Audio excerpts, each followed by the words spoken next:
Bread omelette പോലെ ചപ്പാത്തി omelette ഉണ്ടാക്കി നോക്കിയാലോ എന്നൊരു ഐഡിയ പുറത്താണ് ഞാൻ ഈ ഒരു പരീക്ഷണം ചെയ്തത്.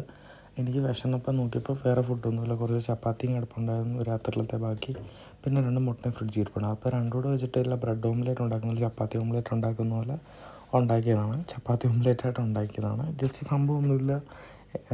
നമ്മുടെ ഓംലേറ്റിന് അടിച്ചെടുക്കുന്നു, അത് പാത്രത്തിലൊഴിച്ച് ഓംലേറ്റ് ആക്കി എടുക്കുന്നു.